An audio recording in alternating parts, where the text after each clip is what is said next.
Hai, kenalin aku Muhammad Rafi Melandi. Di sini aku mau ngajakin teman-teman buat diskusi tentang disrupsi kuasa pengetahuan di era artificial intelligence AI lewat pendekatan analisis wacana kuasa Michael Foucault. Di sini kita mulai dari pertanyaan awal tentang masihkah dosen jadi pusat pengetahuan di era yang didominasi sama artificial intelligence yang apa-apa AI ini.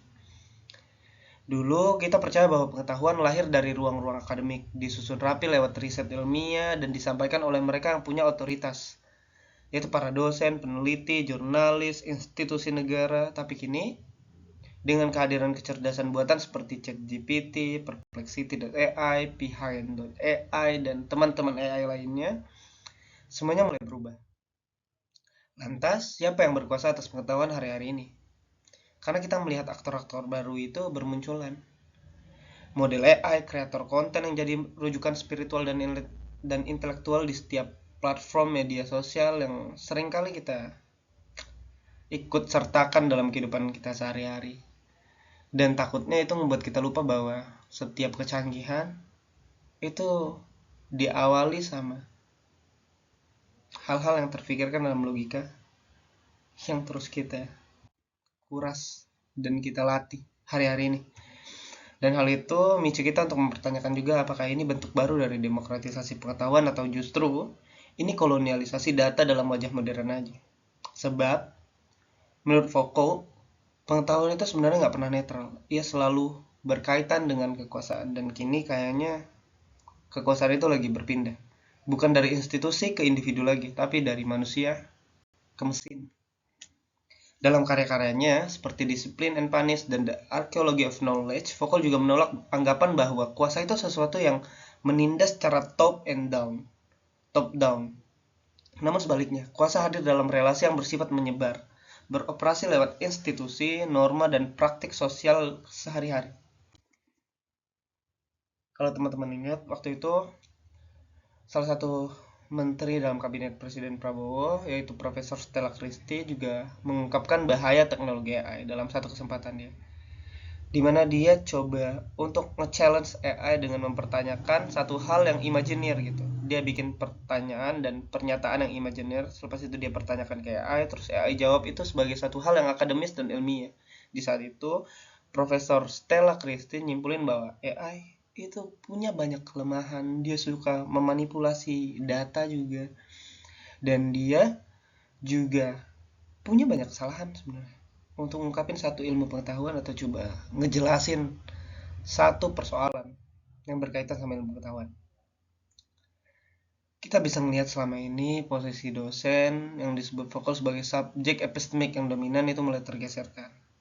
Dan posisi kita, pelajar mahasiswa sebagai disiplin subjek itu juga mulai kita coba geser. Karena dulunya dosen jadi satu-satunya rujukan epistemik kita kan. Tapi sekarang kita punya banyak tempat lain lah. Kita punya banyak pilihan. Ya AI dan teman-temannya. Kalau kita pakai kacamata Foucault, ini bisa dibaca sebagai dekonstruksi institusi pengetahuan, yaitu kampus tidak lagi eksklusif sebagai ruang produksi pengetahuan, di mana mahasiswa bisa membangun wacana sendiri lewat AI dan komunitas-komunitas daring, lewat konten-konten yang konten kreator gitu, lewat diskusi-diskusi. Kayak ya banyak-banyak konten lah. Selanjutnya, kita juga bisa baca ini sebagai demokratisasi semu yang terlihat membebaskan, tapi kita pada akhirnya memiliki keseragaman dalam gaya berpikir, gaya penulisan, karena kita pakai mesin yang sama dan berbasis dengan algoritma yang mungkin hampir sama.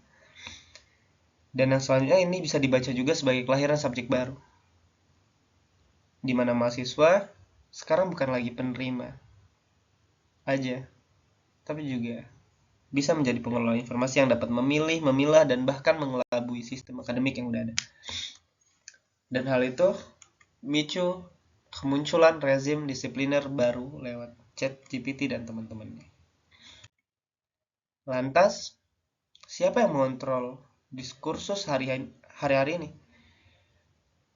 Hal itu mendorong kita untuk juga mempertanyakan apakah penggunaan AI adalah bentuk perlawanan dari kuasa dosen atau bentuk baru dari tundukan kita terhadap teknologi. Siapa yang kini menentukan pengetahuan yang valid? Siapa yang menjadi verifikator dalam validitas pengetahuan hari-hari ini? Dan disrupsi harusnya menjadi ketakutan di masyarakat hari-hari ini. Karena yang menarik adalah relasi kuasa antara dosen dan mahasiswa jadi mulai tergeser kan. Yang dulunya vertikal, dosen di atas, mahasiswa di bawah, sekarang lebih horizontal, di mana mahasiswa bisa lawan argumen dosen dengan hasil AI atau bahkan skip dosen sama sekali dan langsung ke mesin. Kayak AI aja deh, nggak usah. Tapi tunggu dulu. Justru disinilah jebakannya. Karena kita sebenarnya lagi masuk ke fase baru dari disiplin akademik yang enggak lagi dikendalikan oleh dosen, tapi oleh algoritma mesin-mesin itu. Dan karena itu, mungkin daya kritis, keragaman penulisan, keragaman gaya berpikir, nalar-nalar kritis yang kita miliki itu harus kita tingkatin dan kita perdaya lagi deh. Dan jangan mau diperdaya sama mesin-mesin itu, walaupun terkesan ya lebih instan, lebih mudah, lebih cepat gitu. Tapi itu matiin nalar kritis kita. Karena kalau kritik adalah bentuk keberanian, dan hari ini di tengah derasnya banjir informasi dan kecanggihan teknologi, mungkin nalar kritis dan daya kritis itu adalah satu-satunya bentuk pertahanan yang tersisa. Dan akhirnya selesai. Terima kasih.